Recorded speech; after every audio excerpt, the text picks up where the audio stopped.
Snippet 2 of 2-line frequency. Jennifer Bissett, he spoke. Taken by surprise, I froze. Standing in shock, I could not help but realise he looked like someone I knew. Which was impossible. But there was some resemblance. His dark blue tie sitting on his smart grey pinstripe shirt and a flat front trouser outfit suggests that he is in his mid-40s. And seeing the ring on his left hand for sure means that he is married. Where have I seen him before?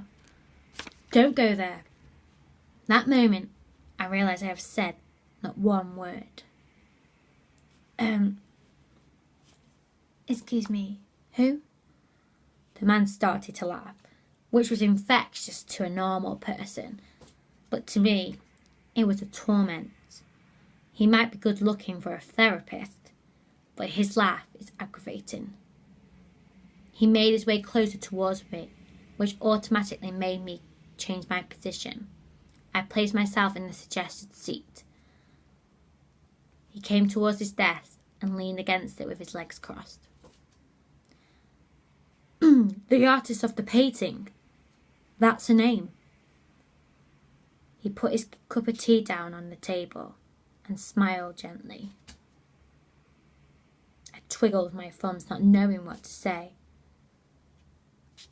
Oh, right. It's nice. He calmly placed his chair near mine, but with a safe distance, and introduced himself. First of all, sorry about the office. Mine is getting redecorated, so for the next few weeks, this will be our place to talk. So, let me introduce myself. My name is Sebastian Fowler, but I like these sessions to be relaxed and a friend zone, so call me Seb. Now, I'm aware you did not book this appointment yourself. It was Dr. Daniel Gibson? Yes, this was not my decision, I said quietly, still looking down at my fingers. Sebastian carried on disregarding my short response. I know this must be a hard time for you, but I just want to spend some time with you and just see how you're coping. There was a pause that seemed to last a lifetime.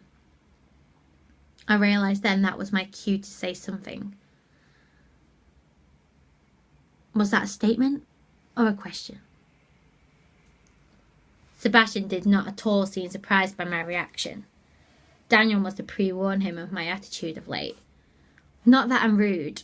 I just didn't want to speak to anyone, really. I'm not ready. So my answers are short. I don't mean to be a bitch.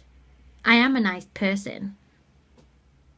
But it's challenging to be nice at this time. I hope one day I will return to my normal self. Sebastian took a focused second to reply. That is completely up to you, Ellie. I could not speak to him. Why would I want to talk about my innerst, darkest secrets to a complete and utter stranger who only wants to speak to me because he has to?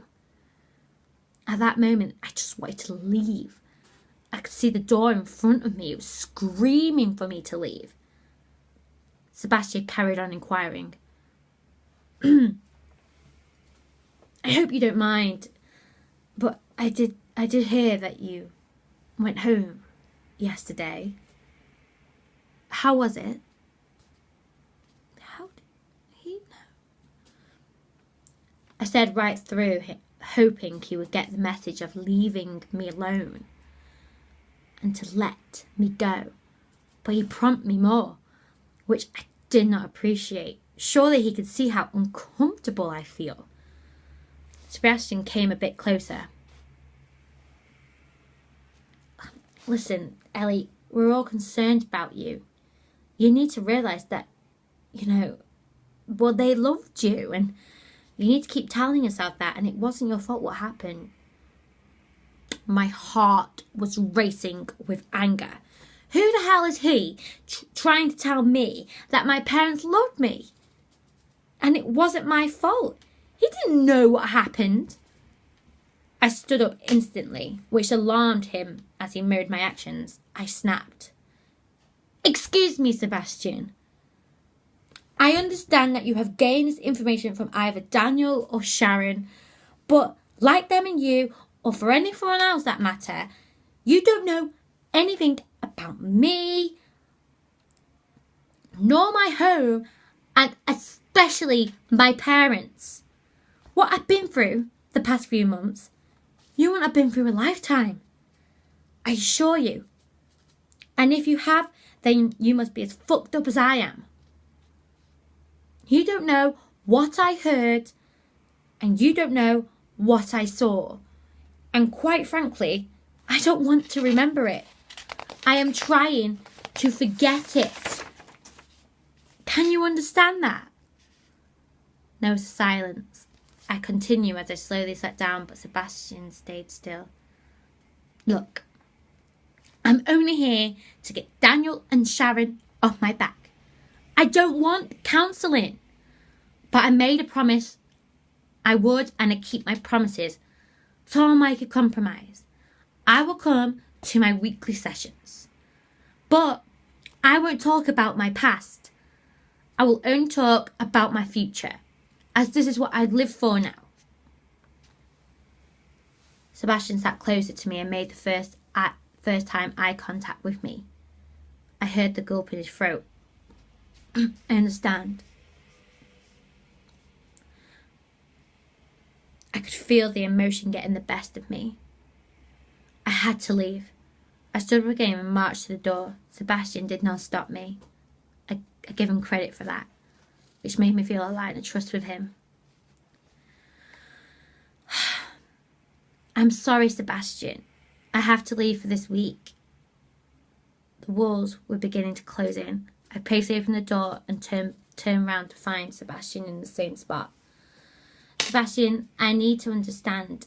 I need you to understand I'm not a heartless person. I would love to talk about them, but I can't. I won't allow it. But I miss them every day. I shut the door behind me. The tears were creeping up, but I fought back as I promised that to myself I wouldn't let that happen.